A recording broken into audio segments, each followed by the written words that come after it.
विधायक अनिल सिंह ने दिया बड़ा बयान, गैंगस्टर और एनकाउंटर का उठाया मुद्दा, वीडियो सोशल मीडिया पर जमकर वायरल। समाजवादी पार्टी के राष्ट्रीय महासचिव ने की प्रेस वार्ता, 14 कोसी परिक्रमा मार्ग चौड़ीकरण का उठाया मुद्दा, गरीबों को उजाड़कर अत्याचार करने का किया दावा। भाजपा नेता विपिन तिवारी ने मरीजों से की मुलाकात, कार्यकर्ताओं के साथ पहुंचे सामुदायिक स्वास्थ्य केंद्र, जन्मदिन के मौके पर भाजपा नेता ने किया फल वितरण। प्राथमिक विद्यालय में लगा गंदगी का अंबार, स्वच्छ भारत मिशन की हो रही अनदेखी, विद्यालय की साफ सफाई व्यवस्था पर उठ रहे सवाल। 3 साल से गायब युवक की मिली जानकारी, पाकिस्तान के लाहौर जेल में बंद लापता युवक, परिवार ने प्रशासन से लगाई मदद की गुहार। नमस्कार, आप देख रहे हैं आज की खबर, आपके साथ में हूं अफीफा मलिक। उन्नाव से भाजपा विधायक अनिल सिंह अपने विवादित बयान के चलते एक बार फिर सुर्खियों में आ गए हैं। भाजपा विधायक ने विरोधियों को लेकर बड़ा बयान दिया है। विरोधियों को घेरते हुए उन्होंने सख्त तरीके से निपटने की बात कही है। वहीं अपराध के बढ़ते मामलों को लेकर पुलिस को जरूरी एक्शन लेने की सलाह भी दी। वहीं विपक्ष पर निशाना साधते हुए भाजपा विधायक अनिल सिंह ने क्या कहा, आप भी सुनिए।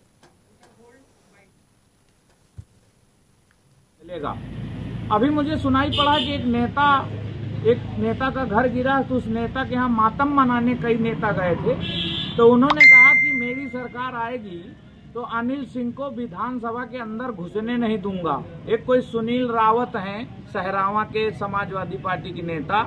तो मैं आपके द्वारा कहना चाहता हूं कि अभी तो सरकार आने में 4 साल है, अभी तो 4 साल हम खुद विधायक हैं। पहले सोचो कि तुमने जो कब्जा किया है, तुम्हारे ऊपर जो मुकदमे लिखे हैं, उसमें तुमको गैंगस्टर लगवा के जेल भिजवाने का काम करूंगा। अभी देखो, अब लौट के आया हूं मैं दिल्ली से, अभी खुजवा रहा हूं कितने मुकदमे उनके ऊपर हैं। उन्होंने बताया ना, वो चैलेंज दे रहे हैं कि अनिल सिंह को घुसने नहीं दूंगा इस विधानसभा के अंदर। इनकी इतनी औकात हो गई कि विधायक को घुसने नहीं देंगे। अरे भाई, क्यों कब्जा कर रखे हो गाँव के समाज की जमीन को? उसी सहरावा गांव में तमाम गरीब गुरबों की जमीन उस आदमी ने कब्जा। समाजवादी पार्टी के राष्ट्रीय महासचिव और मिलीपुर क्षेत्र के विधायक अवधेश प्रसाद आज प्रेस वार्ता करते हुए कहा कि पुरुषोत्तम श्री राम की नगरी में सभी को खुशहाल होना चाहिए, लेकिन यहाँ गरीबों को उजाड़ा जा रहा है। उन्होंने 14 कोसी परिक्रमा मार्ग चौड़ीकरण की जद में आ रहे गुप्ता घाट के निषाद समाज के निवासी और दुकानदारों का दर्द बयान करते हुए कहा कि जो दुकानें पहले से बनी है उसे आवंटित की जाए। उन्होंने इस दौरान इस बात पर जोर दिया कि सीएम योगी आदित्यनाथ ने कहा था कि किसी को उजाड़ने से पहले उसे बसाया जाए, लेकिन यहाँ गरीबों को उजाड़कर अत्याचार किया जा रहा है। आज यहाँ पर सम्मानित प्रेस के साथियों से तो बहुत महत्वपूर्ण समस्याएं हैं और ज्वलंत समस्याएं हैं जनता की और यहाँ के सम्मानित भाइयों की। वो है, देखिए, ये कई दिन से पानी नहीं बरसा है। जो धान लगे थे वो पानी के अभाव में सूख रहे हैं और ये जुलाई का महीना करीब करीब बीत ही गया है। आज भी 1/4 धान अभी नहीं लग पाए हैं और धान सूखने का, धान रोपाई न होने का एक कारण है, समस्या है, बहुत कठिन समस्या हो गई है। पूरे जिले में लगातार इस बात की लोग मांग कर रहे हैं कि हमारा ट्रांसफार्मर जल गया, हमारा ट्रांसफार्मर जल गया, हमारी ट्यूबवेलें बंद हैं, हम धान कहाँ से लगाएं, धान की सिंचाई कैसे करें। तो एक तो ये मुद्दा था और हम मांग करते उत्तर प्रदेश सरकार से, बिजली की यूं तो जिम्मेदारी सरकार की है। भाजपा नेता विपिन तिवारी ने अपने जन्मदिन के मौके पर सामुदायिक स्वास्थ्य केंद्र पहुंचकर फल वितरण किया। भाजपा नेता पार्टी कार्यकर्ताओं के साथ सामुदायिक स्वास्थ्य केंद्र पहुंचे और मरीजों से मुलाकात करते हुए उन्हें फल वितरित किए। विपिन तिवारी हर साल अपना जन्मदिन अनाथालय या सरकारी अस्पतालों पर जाकर गरीब और असहाय लोगों के बीच मनाते हैं और सभी लोगों को प्रेरित करते हैं कि जन्मदिन के अवसर पर आप सभी जरूरतमंद लोगों की मदद करें। ऐसा करने से उन्हें शांति और समाज सेवा करने की प्रेरणा मिलती रहती है। सीतापुर के ग्राम पंचायत अकबरपुर के प्राथमिक विद्यालय में गंदगी का अंबार लगा हुआ है। इस बात ने सबको हैरान कर दिया। एक तरफ प्रशासन की तरफ से स्वच्छता का संदेश दिया जाता है, वहीं दूसरी तरफ कुछ लोग सरकार की नीतियों और आदेश को खुलेआम अनदेखी करते हैं। अकबरपुर ग्राम पंचायत का प्राथमिक विद्यालय गंदगी का जीता जागता उदाहरण बन गया है। बरसात के चलते विद्यालय में पढ़ने वाले बच्चों को तमाम दिक्कतों का सामना करना पड़ता है। जानकारी के मुताबिक स्कूल के आसपास गंदगी ही गंदगी दिखाई दे रही है। विद्यालय की ना तो रंगाई पुताई हुई है, ना ही स्कूल के शौचालय में पर्याप्त इंतजाम है, बल्कि शौचालय की सीट टूटी पड़ी हुई है। मजबूर होकर बच्चे किसी तरह विद्यालय आते तो हैं, लेकिन काफी बुरी स्थिति में नजर आ रहे हैं वो छात्र जो तमाम चुनौतियों को पार कर अपने अच्छे भविष्य के लिए विद्यालय आते हैं।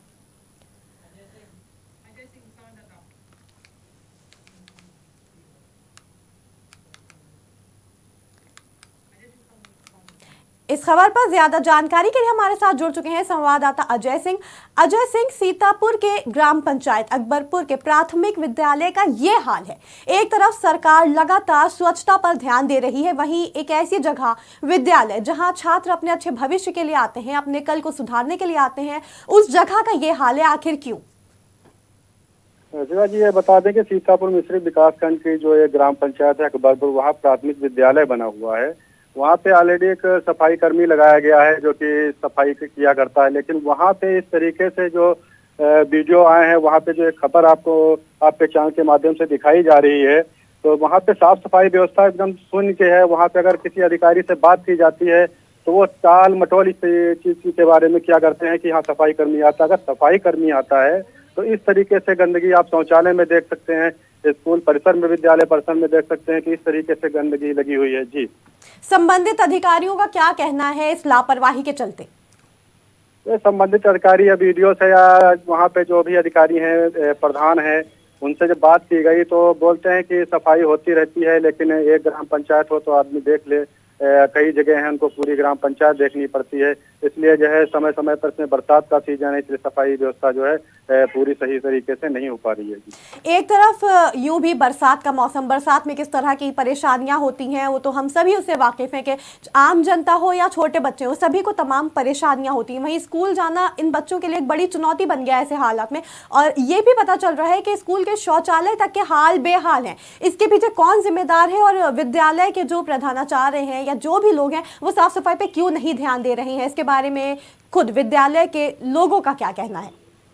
विद्यालय के लोगों का कहना मैंने जो से बात की थी, यहाँ पे टीचर हैं, प्रिंसिपल हैं, उनसे बात की गई तो उनसे मैंने कहा जब सरकार की तरफ से एक स्वच्छता अभियान जो चलाया जा रहा है, वहाँ पे स्वच्छ कर्मी रखा गया उसकी साफ सफाई के लिए, शौचालय के लिए, वो भी यहाँ पे गंदगी सारी उतरी, तो बोलते हैं कि यहाँ पर इस तरीके से भी किसी की कोई तैनाती नहीं की गई। जो सफाई कर्मी है वो कभी कभार आता है और इसकी शिकायत मैंने कई बार उच्च अधिकारियों को बताया है, फिर भी इस पर कोई ध्यान नहीं दे रहा है। जी अजय, क्या आपकी किसी बच्चे से बात हुई है, उस स्कूल में पढ़ने वाले किसी छात्र से आपकी बात हुई है जिसने बताया कि क्या क्या चुनौतियां उनको सामना करना पड़ रहा है, किन मुश्किलों का? इस बारे में अगर मैं किसी विद्यालय में वहाँ पे जाता हूँ या किसी प्रिंसिपल या टीचर से बात की जाती है तो उनका कहना है कि कोई भी मान्यता प्राप्त पत्रकार हो या कोई भी पत्रकार हो, बिना सक्षम अधिकारी के सूचना के कोई विद्यालय परिसर में नहीं आ सकता है। जी, बहुत बहुत शुक्रिया हम तक ये जानकारी पहुंचाने के लिए। सीतापुर के ग्राम पंचायत अकबरपुर के प्राथमिक विद्यालय का ये हाल है, जहां गंदगी का अंबार लगा हुआ है। विद्यालय में छात्र अपने अच्छे भविष्य के लिए आते हैं, अपना कल सुधारने के लिए आते हैं, लेकिन यहाँ हालात कुछ और ही नजर आ रहे हैं। वहीं संबंधित अधिकारियों का कहना है कि सफाई कर्मचारी आता है, लेकिन किस तरह की सफाई होती है ये तो आप खुद देख रहे हैं। उन्नाव के सदर कोतवाली क्षेत्र के एक मोहल्ले का रहने वाला युवक पिछले 3 साल पहले घर से निकला और वापस नहीं लौटा। परिवारजन उसकी तलाश करते रहे, लेकिन कुछ पता नहीं चल सका। अब 3 साल बाद लापता युवक को लेकर जानकारी आई है कि वो शख्स पाकिस्तान के लाहौर जेल में बंद है। वहीं अब पाकिस्तान दूतावास ने भारतीय एम्बेसी से इस मामले में जानकारी भी मांगी है। राजस्व और पुलिस की जांच में युवक के यहीं पर रहने की पुष्टि भी हुई है। लापता युवक की पत्नी ने पीएम मोदी और सीएम योगी आदित्यनाथ से गुहार लगाकर पति के वतन वापसी की मांग की है। वहीं शख्स के लापता होने से मां बाप का रो रो कर बुरा हाल है। से सूचना मिली थी, यहाँ से जांच आई थी और चौकी के प्रभारी आए थे। उन्होंने कहा था कि ये फ़ोटो है तुम्हारी, देखो तुम्हारे घर का सदस्य है कि नहीं है। हमने कहा सर अब हम जब उससे मुलाकात करेंगे तभी हम समझ पाएंगे कि हमारे घर का सदस्य है कि नहीं है, क्योंकि उसकी उस समय दाढ़ी ज़्यादा बड़ी हो गई थी और पठानी सूट में था, क्योंकि इस स्थिति में पहले रहा नहीं, जो स्थिति में था वो इस वजह से। तो कल ठीक है, जांच जा रही है, फिर जैसा होगा तैसा तुमको सूचना दी जाएगी। ये कितने साल पुराना मामला है? आपको कब जानकारी मिली? कितने दिन से लापता है? ये कम से कम ये सूरज पाल हैं, पिता का नाम उमा शंकर है। ये यहाँ पे सुल्तान खेड़ा है अकरमपुर में। ये कोतवाली क्षेत्र के अंतर्गत तहसील सदर का गांव है, वहीं के रहने वाले हैं। उनके विषय में पूछा गया था कि यहाँ के कहाँ के रहने वाले हैं, उनका पता आया था सत्यापन करने के लिए। तो हम लोगों ने देखा उनके नाम ज़मीन भी उस गांव में है और तो उनकी पत्नी है और उनके बच्चे हैं। तो उसका डिटेल हम लोगों ने वहाँ भेज दिया है। वही जानकारी मांगी गई थी, जानकारी हमने दे दिया है। अयोध्या में NH 27 पर बड़ा हादसा हो गया। हाईवे पर अचानक टैंकर में भीषण आग लग गई। देखते ही देखते आग ने विकराल रूप ले लिया। वहीं घटनास्थल पर फायर ब्रिगेड की गाड़ियां फौरन पहुंच गईं और आग को बुझाने में जुट गई। हालांकि अभी तक ये नहीं पता चल पाया है कि किन कारणों के चलते आग लगी। वहीं ड्राइवर और क्लीनर को लेकर फिलहाल कोई सूचना नहीं मिल पाई है। इस हादसे के चलते NH 27 पर लंबे वक्त तक यातायात प्रभावित रहा। लखीमपुर खीरी से एक अजीबोगरीब मामला सामने आ रहा है, जिसने सबके होश उड़ाकर रख दिए। इतना कि लोग थरथराने कपकपाने लगे। एक चाय के होटल में नाग और नागिन का गाना बज रहा था, तभी अचानक कुछ ऐसा हुआ कि लोग उठकर भागने लगे। अचानक साउंड बॉक्स से एक किंग कोबरा बाहर निकल आया और ठीक उसी वक्त जिस वक्त नाग और नागिन से जुड़ा एक गाना बजाया जा रहा था। सांप को देखते ही होटल में अफरा तफरी मच गई। हैरानी की बात यह है कि सांप ठीक उसी समय साउंड बॉक्स से बाहर निकला जब उसमें नाग और नागिन से जुड़ा गाना बजाया जा रहा था। ये देखते ही होटल में मौजूद लोग वहां से बाहर निकल आए। रेस्क्यू टीम को सूचना दी गई, जिसके बाद कोबरा का रेस्क्यू कर उसे जंगल में छोड़ा गया। बदायूं जिले के गांव शहदोला से एक हैरान करने वाला मामला सामने आया है, जहां पीपल के पेड़ पर एक युवक का शव मिलने से इलाके में सनसनी फैल गई। सूचना मिलते ही पूरे क्षेत्र में दहशत का माहौल बन गया। इस वारदात के चलते परिवार वालों का रो रो कर बुरा हाल है, जिनका कहना है कि युवक की हत्या की गई है। जानकारी के मुताबिक मृतक युवक को 2 दिन पहले ही अवैध हथियार रखने के मामले में जेल से बाहर किया गया था। वहीं पुलिस के मुताबिक युवक की मृत्यु का कारण फॉरेंसिक टीम की जाँच के बाद और पोस्टमार्टम रिपोर्ट आने के बाद पता चलेगा। मैंने सुबह आके देखा था, परसों कल से सुबह देशराज धमकी दे के गए थे 12-1 बजे के टाइम। देशराज कौन है? देशराज गांव के। अच्छा, क्या लगा कि सारे देख ले, मैंने तुझे जेल भिजवा दिया और मैं तुझे मार भी सकता हूँ। अच्छा, फिर हमने सुबह तो आके इसके लिए चाय फाय और रोटी लेके आए हैं। तेज रफ्तार का कहर लगातार जारी है। सीतापुर में तेज रफ्तार का कहर के चलते ट्रक ने रोडवेज बस को जोरदार टक्कर मार दी। जानकारी के मुताबिक यहां विपरीत दिशा से आ रहे ट्रक ने रोडवेज बस को नेशनल हाईवे पर टक्कर मारी। हादसे में बस का पिछला हिस्सा पूरी तरह से क्षतिग्रस्त हो गया, जिसके बाद ट्रक अनियंत्रित होकर बीच सड़क पर ही पलट गया। इस दर्दनाक हादसे में बस में सवार 1 दर्जन से अधिक यात्री बुरी तरह से घायल हो गए, जिनमें 4 यात्रियों को काफी गंभीर चोटें आई हैं, जिन्हें उपचार के लिए जिला अस्पताल में भर्ती भी करा दिया गया है।